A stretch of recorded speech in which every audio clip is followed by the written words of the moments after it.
Joy Campbell asks, is it possible to get a fantastic living room on a budget, say $20,000? I particularly, I can say that word, I particularly want my brick fireplace redone. Is it possible?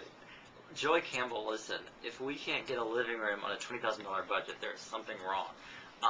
This is the biggest problem that designers face, and it's an issue that I'm faced a lot. And that is, if you were on my show and say you had your $20,000 budget, it is so easily doable because you're getting $20,000 of full product and services and labor to turn your room into something special. When you hire a designer, what happens is $20,000 has to pay for a designer and a designer's overhead and all those other costs, so you really don't get your full $20,000 worth of value.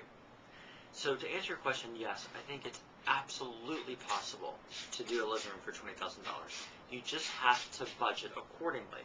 And if you want to redo your brick fireplace, that should be your first priority, and you should get a quote right off the bat on what that's going to cost. And when you have that number, you have to take that out of 20, and then you're able to see what is left to buy. I always start with a furniture plan that pretty much gives me my inventory list of every piece of furniture we need to buy, every piece of fabric, every pillow, every lamp. When you have your inventory list in like an Excel spreadsheet or just jotted down in a yellow notebook, and you know your brick fireplace is going to cost $4,000, and you have $16,000 left, you got to start shopping sales and catalogs until you can come up with the right formula that makes $20,000 work. If you're not capable of doing it on your own, then you have to say, how much am I willing to pay a designer to help me? And then approach designers and say, I have $2,000 and I'll pay you that flat rate if you can just help me or point me in the right direction. So, to answer your question, yes, it's possible. You can do it for $20,000. That was how much my parents' first house cost. Times have changed. Okay, Everlina. I like that, Everlina, from White Plains, New York. I just ordered your Bayville duvet set on QVC, and I need curtains to match. Please help me with the color. I'm a breast cancer overcomer, and I am having a lot of problems with my legs, so I am in bed a lot. I have a dark Chateau Calais bedroom set. Everlina, you're in great luck, because if you like using the internet, you can find so many great deals for window treatments online. And my Bayville duvet set, it comes in two colors. It comes in a green and a cream, and it comes in a purple and a platinum. I suggest that you match it to the color of the big damask that's on one side. So on one side, on the green side, it's green, and on the plum set, it's a plum color. I would go to www.bedbathbeyond.com and look at their drapery panels and get drapery panels. They carry some faux silk solid colored drapery panels that match that collection very well. What I also would suggest is you order a couple of different ones, because sometimes the dye lot varies, and that way you can choose which one works better and return the ones that don't. Another place that has really great draperies is Restoration Hardware. They sell everything you need, from the hooks, the rings, the rods, to the draperies. But think about using a solid, since there's a lot of pattern in those collections for me. And I hope you like it, because I get so many people who love that Bayville duvet set from QVC. And check out September 24th, because I think 10 a.m. Eastern time, I'm doing my new collection, and there's some gorgeous pillows that everyone's going to need to have. I'm just loving them. Are we okay with time? Okay. Shirley, I don't know where Shirley's from.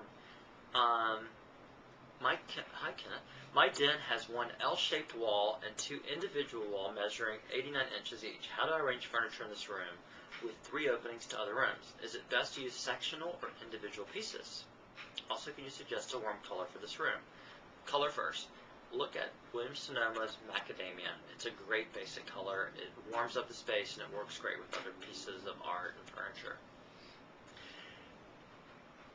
I would always suggest, in a room like yours that's L-shaped with individual walls, the wall has an L shape, and then the other walls is do 1 sofa, 2 chairs, a coffee table, and then 2 ottomans. Because the beauty of that is you can always do 1 sofa here and your 2 chairs and your 2 ottomans, or you can do sofa chair, chair, ottoman, ottoman. And by doing that, you give yourself flexibility. When you start doing sectional pieces, you limit yourself. You can't move them around as much. You can't switch it up. And if you ever move, you're not limited to the sectional. Rebecca. This is the last one for today. Rebecca. Hi, Kenneth. I have enjoyed you on the various television shows that you've been on. You have a lot of talent and a great personality. My question is this. Has your personal style changed since you became a father?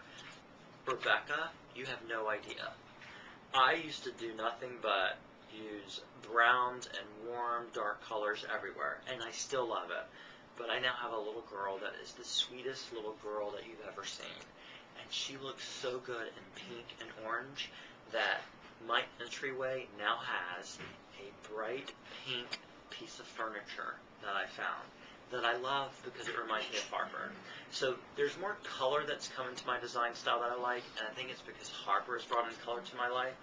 But also, too, I find I look for more rounded edges, less sharp corners, and more comfortable carpets for little Harper as she learns to walk. So I think we're always evolving in our design style, and there's nothing like kids that really sort of shake you up and make you examine things. Thank you. That was a great question, Rebecca.